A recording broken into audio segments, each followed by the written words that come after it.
Boa noite a todos, sejam todos bem-vindos mais uma vez a esta casa, sejam bem-vindos também aqueles que nos acompanham pela TV, pela Rádio Comunhão, aqueles que nos verão e ouvirão posteriormente em nosso canal no YouTube. Sintam-se todos abraçados pela espiritualidade amiga, pelos nossos anjos guardiões, pelos nossos amigos protetores.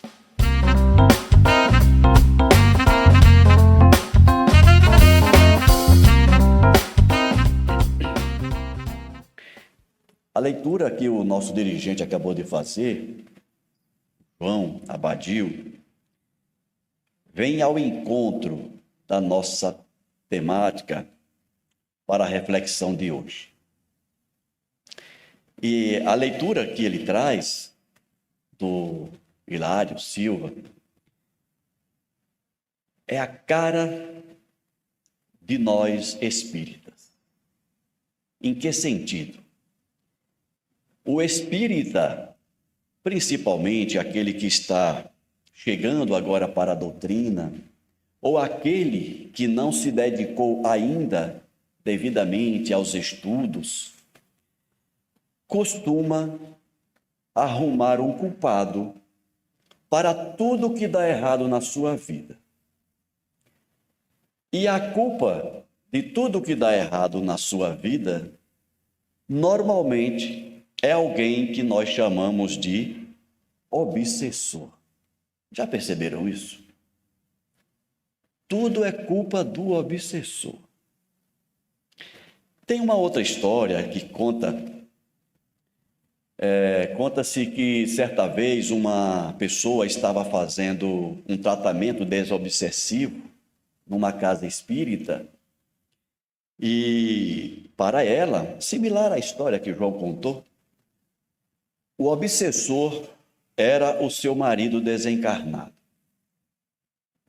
E ela estava fazendo um tratamento, na visão dela, para afastar o obsessor, para afastar o seu marido desencarnado. E eis que em determinada reunião, o tal obsessor torna-se presente, um dos médiuns dá passividade ao obsessor, e para surpresa de todos, o obsessor pede ajuda. E o pessoal ficou surpreso, ora, mas o obsessor pedindo ajuda, a obsidiada também está pedindo ajuda, e se questionou o então obsessor, por que ele estava pedindo ajuda? E aí ele disse, a minha mulher acha que eu sou o obsessor dela, mas desde que eu desencarnei, eu não tenho paz, porque ela não me deixa em paz.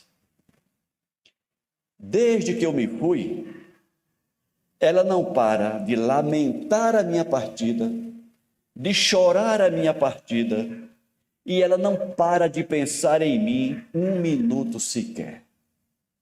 Então eu aproveito que estamos todos em tratamento e eu venho pedir ajuda. Conversem com a minha mulher. Fale para ela me deixar em paz. Eu não sei se essa história é real, mas pode muito bem ser real. Porque aquilo que nós conhecemos como processo obsessivo, e muita gente acha que ele só acontece de lá para cá, ele acontece também daqui para lá. Ele acontece de desencarnado para desencarnado. E aí vem uma surpresa para muita gente. Ele acontece em grande número de encarnado para encarnado. Então, os processos obsessivos, a raiz dos processos obsessivos sempre vai estar naquele que nós chamamos de obsidiado. Enquanto muita gente acha que a raiz do problema está no obsessor. Como nós vamos ver daqui a pouco, numa das questões que o Kardec fez para a espiritualidade, e consta em O Livro dos Espíritos, todo obsessor só consegue obsidiar algum encarnado se ele abrir as portas da sua mente para que o tal obsessor possa obsidiar.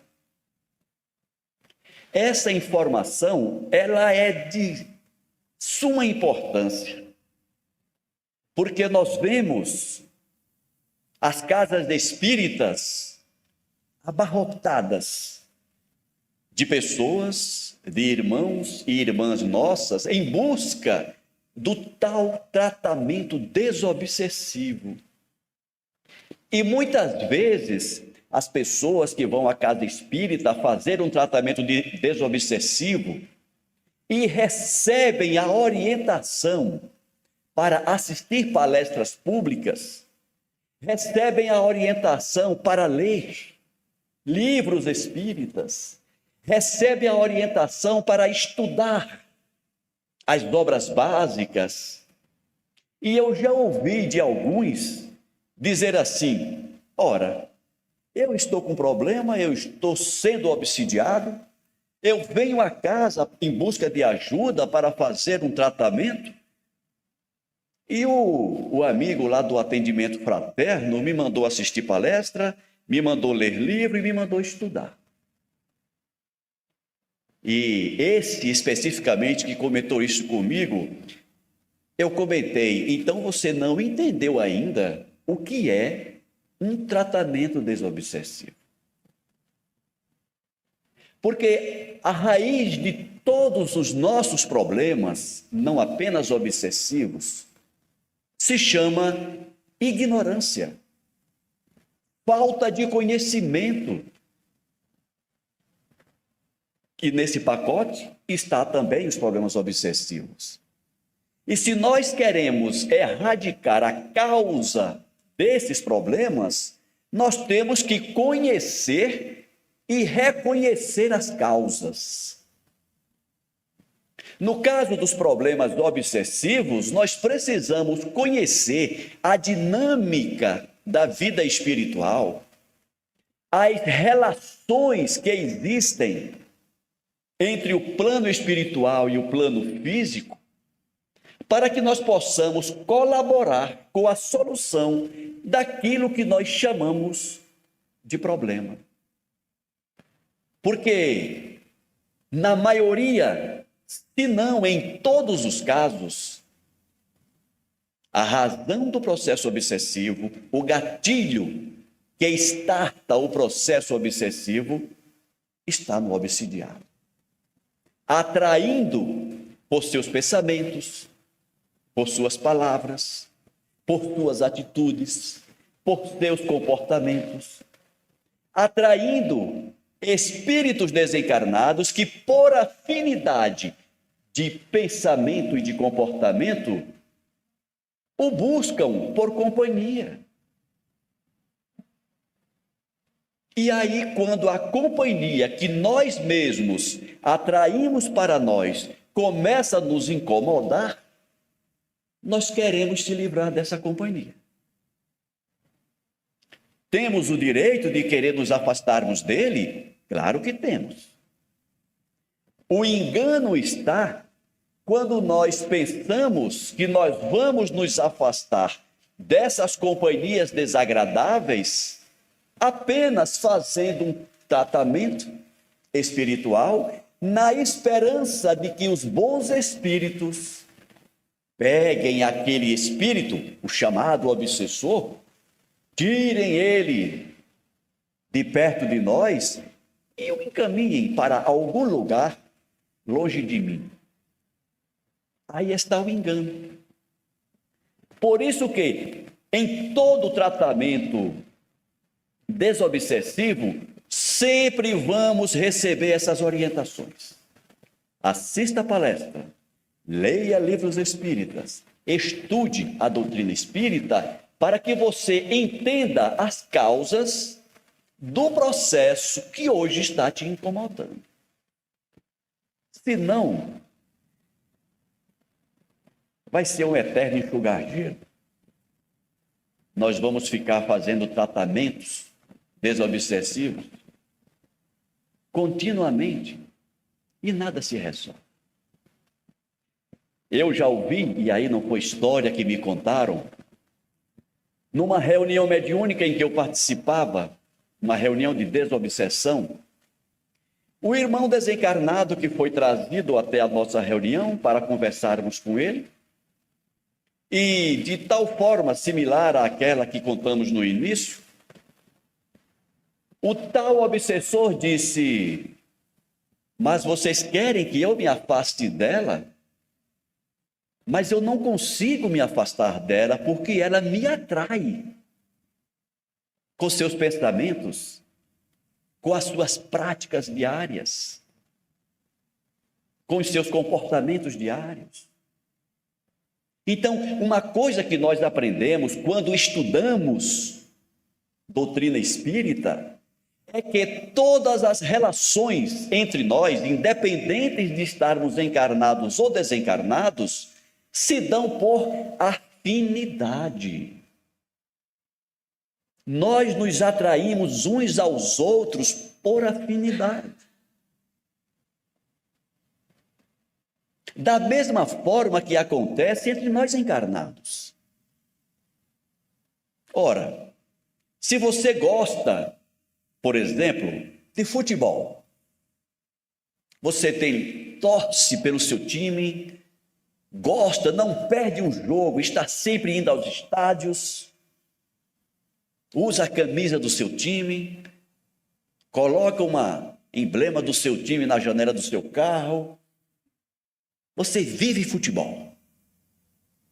E aí você conhece alguém no seu trabalho que detesta futebol, não gosta de futebol, gosta de jogar xadrez. Qual a possibilidade de vocês terem o mesmo hobby de final de semana? Nenhuma. Enquanto um quer ir para o estádio ver o jogo, o outro quer ficar em casa jogando xadrez. Vocês poderão compartilhar essa convivência de outra forma, mas no campo do esporte, é zero chance. Não tem afinidade entre vocês. Agora, se você encontra alguém que gosta de futebol, que não perde um jogo no estádio, muito provavelmente vocês serão companheiros de final de semana, por afinidade. Então, é essa mesma afinidade que nos une uns aos outros no nosso dia a dia, formando as amizades, formando os grupos de encontro de final de semana, é a mesma afinidade que vai fazer com que os espíritos desencarnados nos busquem, se liguem a nós. Então, como a nossa temática de hoje é a influência oculta dos espíritos, nós precisamos entender tudo isso que nós já falamos até aqui, para que percebamos essa influência, que a princípio é oculta, mas se nós estivermos bem instruídos, bem informados e atentos, nós vamos conseguir perceber quando a influência nos é benéfica ou quando ela não nos é benéfica. E para aqueles que talvez estejam pensando assim, mas será que esse negócio existe mesmo? É possível, João, que alguém se pergunte? É possível. Porque nem todos aqueles que frequentam de primeira, de segunda vez, uma casa espírita, é muito comum que não sejam bem conhecedores dessa realidade espiritual. Então é provável que alguém aqui no auditório esteja se perguntando, se questionando, será que isso existe mesmo? ou alguém que esteja nos acompanhando pela TV, pela Rádio Comunhão, em suas casas, vendo, ouvindo uma palestra espírita pela primeira vez, se surpreendendo com tudo isso que a gente está falando, quem sabe até pensando assim: esse povo espírita é meio tantando as ideias. Quem nunca viu esse negócio de espírito influenciar? Então vamos à questão de número 459 do Livro dos Espíritos, quando o Kardec fez exatamente essa pergunta. Os espíritos influem sobre nossos pensamentos e as nossas ações? E os próprios espíritos responderam para o Kardec que, a esse respeito, sua influência é maior do que a gente imagina e que, na verdade, frequentemente são eles que nos dirigem. Olha como o finalzinho dessa resposta complica um pouco a vida da gente. Ou não. Complica se nós estivermos atraindo para o nosso convívio diário companhias não muito agradáveis. Daí vale ressaltar aquela orientação: orai e vigiai.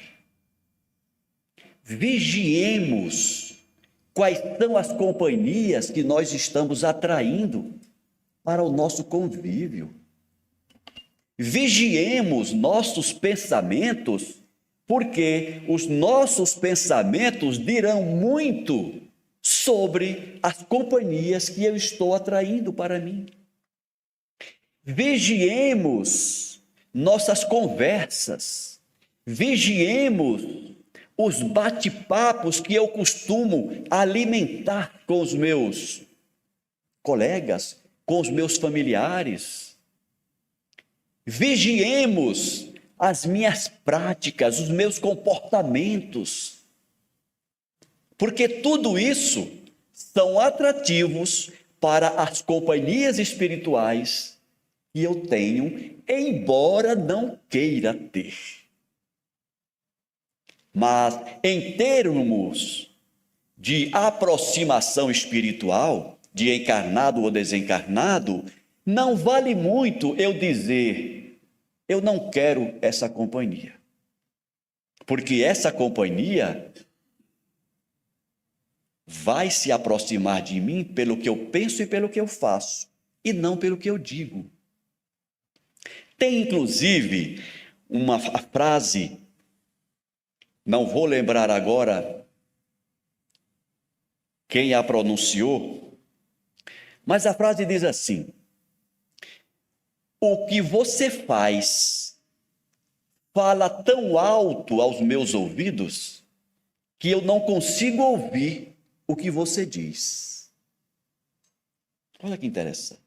O que você faz fala tão alto aos meus ouvidos que eu não consigo ouvir o que você está dizendo.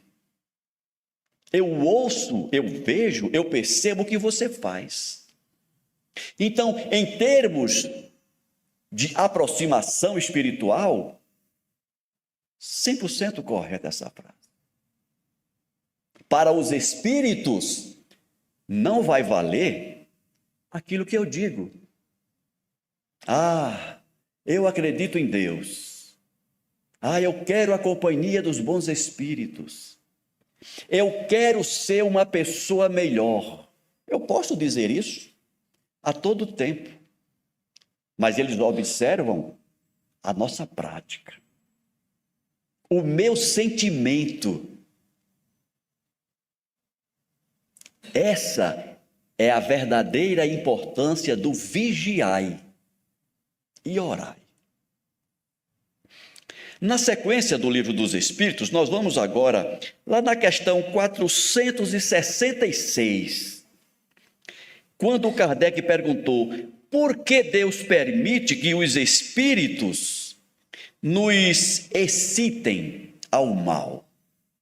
Uma pergunta que Talvez já tenha passado na cabeça de muitos de nós. Ora, se eu tenho um anjo de guarda, se eu tenho meus mentores, se eu tenho os espíritos familiares que estão sempre dispostos a me ajudar, a me auxiliar, por que com esse aparato de proteção, Deus ainda permite que esses espíritos se aproximem e nos influenciem para o mal, ou pelo menos não nos influenciem para o bem? E a resposta que os espíritos deram para o Kardec diz assim: os espíritos imperfeitos são instrumentos destinados a experimentar a fé e a constância dos homens no bem. E esse trechinho dessa resposta faz a gente lembrar de uma outra coisa que o Espiritismo nos ensina: que nós estamos habitando um planeta classificado como de provas e expiações. Olha que interessante.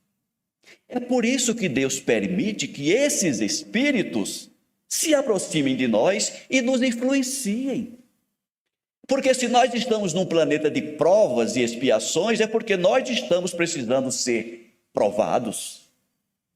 Nós estamos em prova diuturnamente. E diferentemente da escola, que o professor marca o dia e a hora da prova, na vida não tem isso. Na vida, as provas acontecem o tempo todo. E mais uma vez a necessidade de orarmos e vigiarmos, porque a gente não sabe qual é o momento em que a gente está sendo posto à prova.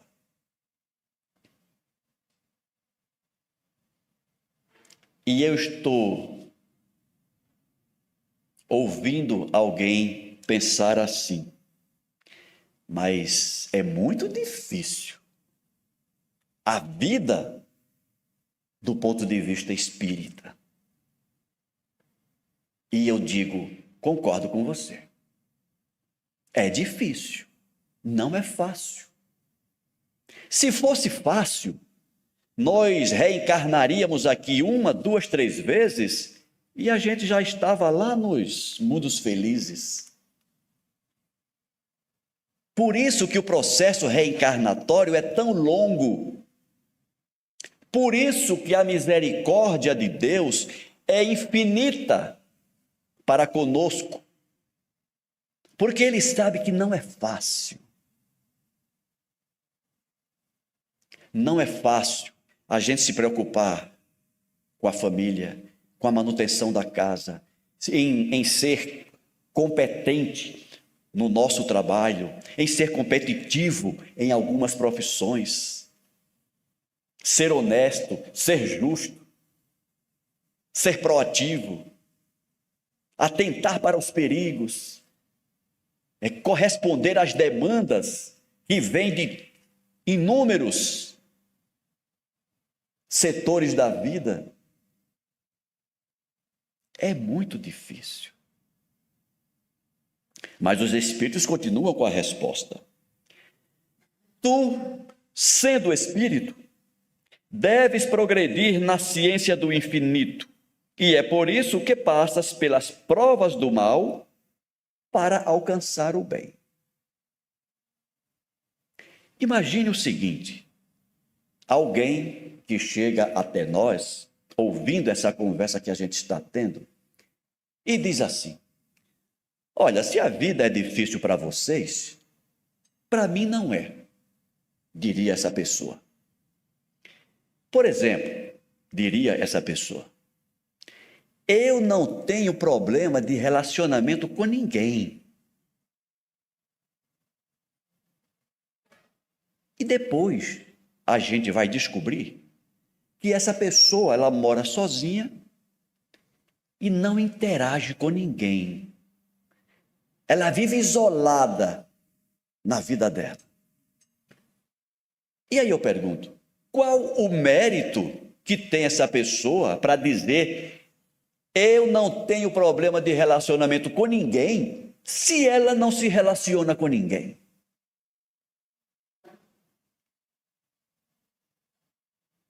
Outro exemplo. Alguém que se gaba de ser honesto. Eu sou 100% honesto. Mas nunca teve a oportunidade de ser desonesto. Ele nunca passou na frente de um banco com a porta aberta. Ele nunca passou por um caixa de uma loja e o dinheiro estava exposto e ele precisando de dinheiro. Qual o mérito? E por que eu estou fazendo essas questões? Para que nós percebamos a importância e a necessidade das provas.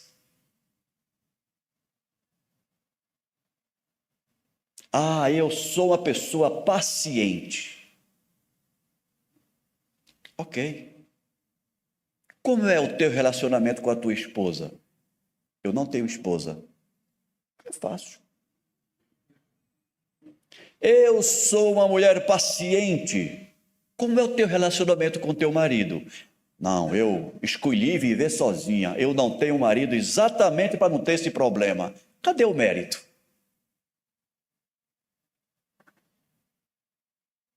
Eu sou uma pessoa paciente com crianças. Ótimo. Quantos filhos você teve? Nenhum. Mas quando eu vou visitar os meus sobrinhos, de ano em ano, eu sou paciente com eles. Eu fico uma semaninha com eles, na semana do Natal, e depois, pico a mula, como se diz no Nordeste e nas Minas Gerais. Eu pico a mula que eu já não aguento mais. Então, quer ser paciente? Seja paciente com a sua esposa, com o seu marido, com os seus filhos. Seja paciente com o seu chefe. Seja paciente com o seu subordinado. Seja paciente com o seu companheiro de jornada que dirige daquele jeito no trânsito. São as provas que nós precisamos para que nós provemos para nós mesmos se somos tudo isso. Se somos pacientes, se somos indulgentes, se somos justos, se somos honestos.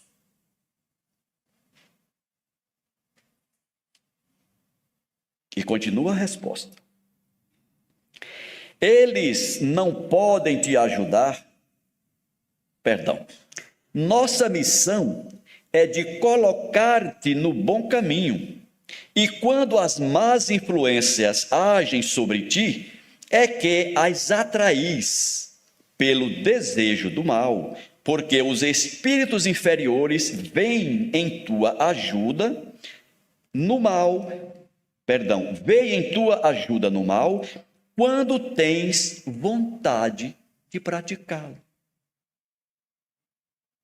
Então, quando a gente está no trânsito e aquele colega passa ali quase batendo no carro da gente, quase batendo, mas não bateu. Mas mesmo quase batendo, o que é que a gente pensa? O que é que a gente diz? Será que a gente diz assim: "Oh, meu irmão abençoado, que bom que você me deu um susto aqui, quase bateu no meu carro"? É assim que a gente faz? Ou a gente tem outros pensamentos com relação àquele irmão abençoado que quase bateu no carro da gente? Aquele pensamento em si, única e exclusivamente, ele não vai te fazer tanto mal. Agora, a frequência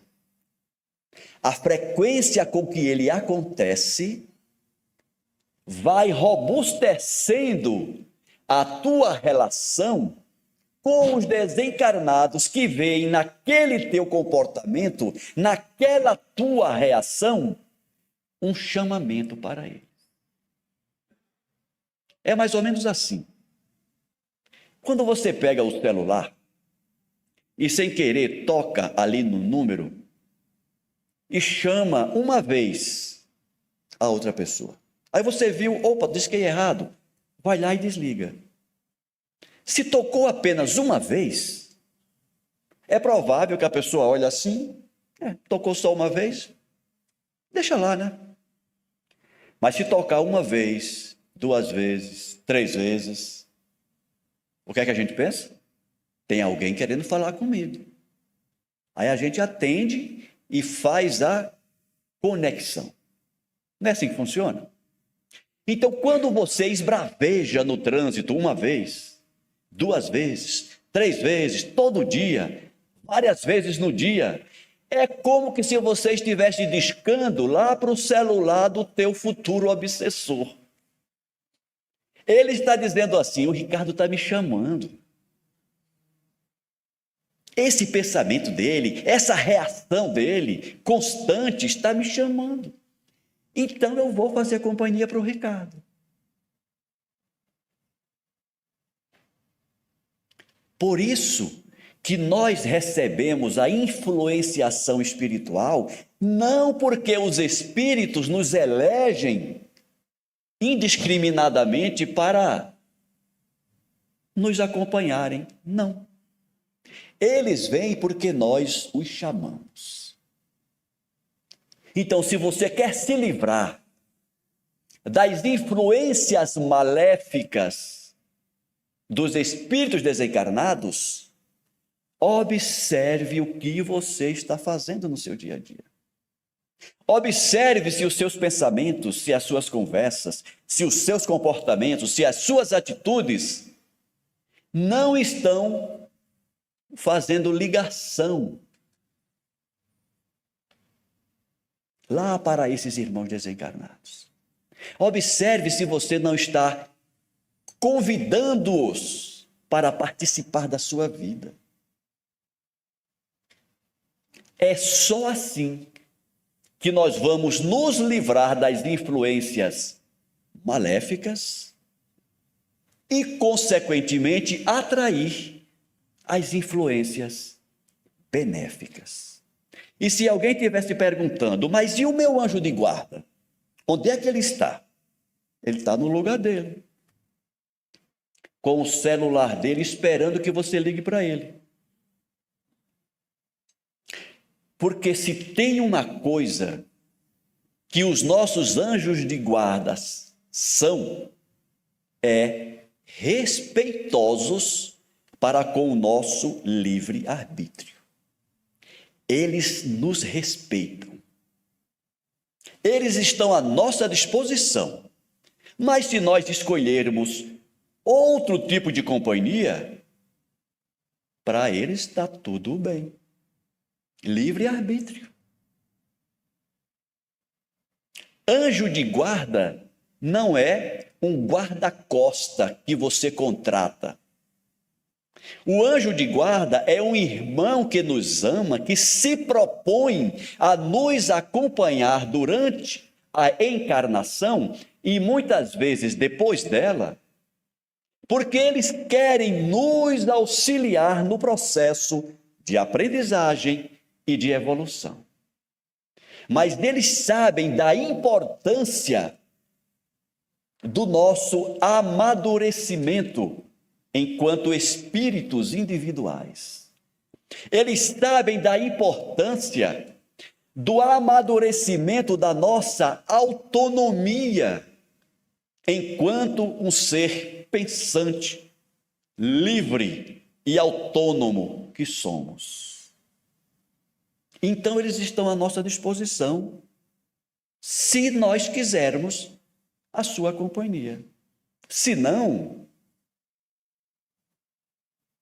muito provavelmente ou certamente, eles vão ficar entristecidos, porque como que a gente se sente quando vê alguém que a gente ama tomar um caminho errado?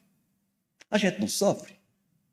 Quando a gente vê um filho fazer escolhas erradas na vida, a gente não sofre? Mas o que é que a gente pode fazer depois que o filho fica adulto? A gente só sofre. Só observa e sofre junto. A gente não sofre quando vê um amigo, uma amiga tomar decisões que trazem desconforto, sofrimento. A gente não sofre junto?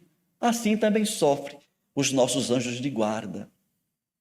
Porque mesmo eles nos orientando para o bem, a gente escolhe o caminho contrário. E a resposta continua. Eles não podem te ajudar no mal, senão quando tu queres o mal. Se és propenso ao homicídio, terás uma multidão de espíritos que manterão esse pensamento em ti. Se algum de nós está propício, passa pela cabeça o suicídio, não tenha dúvidas, da mesma forma, uma multidão vai se aproximar de nós para nos instigar ao ato medonho do suicídio. Se você, homem, casado, olha para uma mulher, por mais bonita que seja, e a deseja, e imagina, pensa, cria situações de um relacionamento extraconjugal, não tenha dúvidas, vai ter uma multidão te instigando para aquilo. Você, mulher casada, da mesma forma. Para tudo que nós desejarmos, teremos companhias desencarnadas nos instigando para aquele objetivo.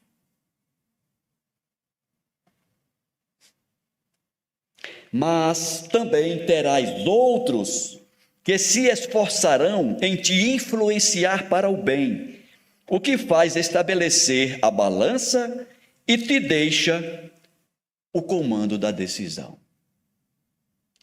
Quem aqui nunca passou pela situação, uma situação de dúvida? Faço isso ou faço isso? É aquela situação dos dois anjinhos, né? Um anjinho bom de um lado, um anjinho mau do outro. Tem aquela situação também de um aluno que chegou para o seu mestre e disse assim: mestre, eu tenho 2 cães na minha casa. E esses cães, eles costumam brigar um com o outro. Qual deles vai vencer essa luta? E o mestre diz: aquele que você alimentar mais. Aquele que você alimenta mais vai ficar mais forte, cada vez mais forte. Aquele que você alimenta menos vai ficar cada vez mais fraco. E é esse que vai perder a disputa da sua escolha. Então, se nós pensarmos nos nossos anjinhos, no anjinho bom, no anjinho mau, e a gente se perguntar, qual deles que vai vencer? Aquele a quem você der mais ouvidos. Quem que você costuma ouvir? O teu anjinho bom? Ou o teu anjinho mais danado? É difícil? É difícil. Mas, ao mesmo tempo, é simples. Então, a doutrina espírita, ela não se propõe a resolver problema de qualquer ordem de ninguém. Se vocês forem em alguma casa espírita e alguém prometer solução para os problemas, pode ir embora. Essa casa não é séria. Mas o que a doutrina espírita nos oferece são informações para que nós possamos fazer as melhores escolhas. A doutrina espírita, ela nos mostra, ela nos oferece o caminho. mas nós temos que caminhar. Ela nos mostra o caminho, mas a responsabilidade e a decisão de caminhar no caminho que ela nos mostra é nossa. E aí não adianta você assistir palestra, ler livro, fazer tratamento, tomar água fluidificada. Não adianta nada disso se você não pegar essas informações, refletir sobre elas e mudar tuas atitudes, teus pensamentos e teus comportamentos. Enquanto a gente não empreender essa mudança de rota, pouca coisa ou quase nada vai mudar na nossa vida. Os espíritos que nos influenciam para o mal, eles podem até ficar assim, um tanto ressabiados, quando eles nos veem indo para a casa espírita, estudando doutrina espírita. E eles podem até pensar assim: poxa, perdemos mais um. Mas daí, quando eles observam que, apesar de tanta leitura, apesar de tanta palestra, a gente continua fazendo a mesma coisa, aí eles vão dizer: não perdemos nada, esse continua sendo nosso. Porque tudo que a doutrina está oferecendo para ele, está entrando num ouvido, saindo no outro. Então, se nós queremos mudar a nossa vida para melhor, nós temos que começar a mudança de dentro para fora. De fora para dentro, nós recebemos informações, experiências, mas da mudança, a geratriz da mudança é de dentro para fora. É aquela pergunta que eu costumo fazer sempre aos que me ouvem: o que você está fazendo com as informações adquiridas até hoje no Espiritismo? O que você está fazendo com isso?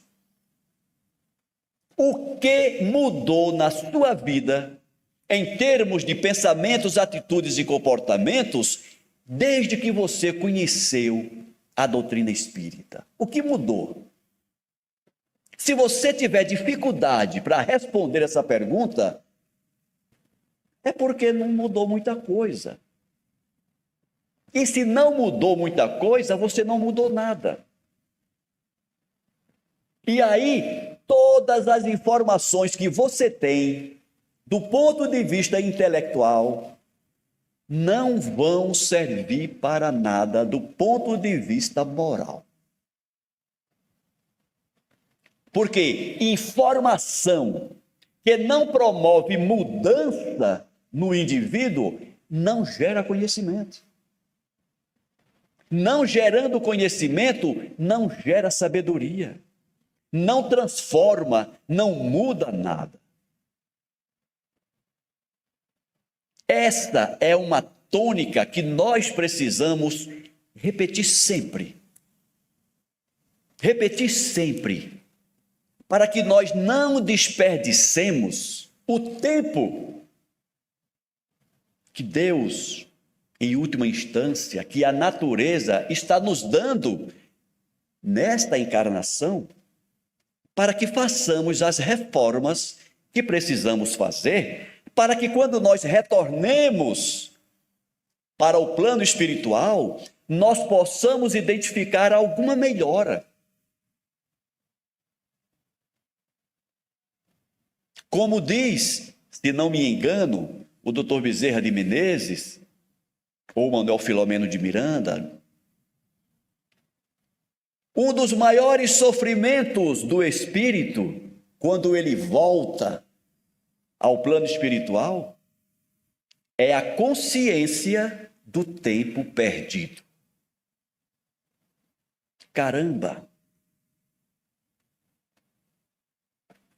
Há 80 anos atrás, 50, 100, dependendo da nossa idade cronológica, eu fui abençoado com a oportunidade da reencarnação. Foi-me dado a oportunidade da reencarnação. Eu venci essa busca numa fila de milhares, se não milhões de irmãos desencarnados que tentam a reencarnação e não conseguem. Eu consegui. Deus me deu 70, 80, 90, 100 anos aqui na Terra para que eu possa trabalhar a minha transformação moral para melhor. E depois desse tempo todo, aqui neste planeta, quando eu retorno à espiritualidade, eu olho para trás e só vejo tempo desperdiçado. E aí o Filomeno de Miranda diz que esse é um dos maiores sofrimentos do espírito. E aí eu vou ter que esperar mais quanto tempo até que me seja oferecida uma nova oportunidade reencarnatória. E isso sofrendo as dores da consciência. Como eu perdi tempo. E isso é pior ainda para os espíritas. Porque ninguém tem acesso a tanta informação do plano espiritual e suas relações com o plano físico do que os espíritas. Nós temos um manancial de informações à nossa disposição. Somente o Chico Xavier publicou mais de 450 livros, fonte de informação. Kardec nos propiciou a doutrina espírita. Irmãos outros, encarnados e desencarnados, como Divaldo Franco, Joana de Ângeles, Irmã Sheila, Manuel Filomeno de Miranda, Bezerra de Menezes, Eurípides Barçanufo, e tantos outros, Peixotinho, e tantos outros irmãos, encarnados e desencarnados, que se dedicam a nos favorecer a oportunidade de aprendizagem, de reflexão, para que nós não percamos tempo, para que nós não precisemos encher as casas espíritas em busca de tratamento desobsessivo, para que nós tenhamos a nossa autonomia de conduzir bem a nossa existência. E mesmo assim, apesar de tudo isso, a gente ainda descuida do processo e quando menos espera, está batendo a porta das casas espíritas em busca de ajuda, em busca de um tratamento desobsessivo, porque nós não cuidamos da nossa casa mental, não cuidamos, não vigiamos bem os nossos pensamentos, não controlamos as nossas emoções, nos deixamos levar pelos instintos que ainda falam alto em muitos de nós, por não percebermos que, como os seres racionais que somos, temos não só o direito, mas o dever de utilizar a nossa racionalidade para controlar os efeitos instintivos.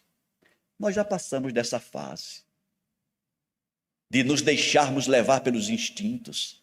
Eles existem em nós? Existem. Precisamos deles.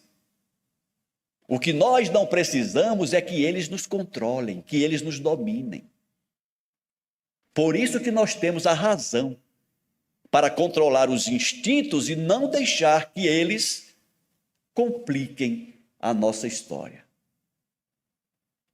Então é nesse sentido que nós precisamos conhecer o processo de influenciação espiritual. Existe a influência oculta dos espíritos? Claro que existe. Mas como nós já falamos, a qualidade dessa influência vai depender de cada um de nós. Cada um de nós tem à nossa disposição o anjinho do bem e o anjinho do mal, didaticamente falando. Mas nós temos influência para o que é bom e influência para o que não é bom. A escolha é nossa. Muito obrigado pela atenção de todos, espero ter contribuído. Que Deus continue derramando sua misericórdia sobre todos nós e que tenhamos a sabedoria e a grandeza de aproveitar a nossa encarnação e fazer as melhores escolhas. Boa noite.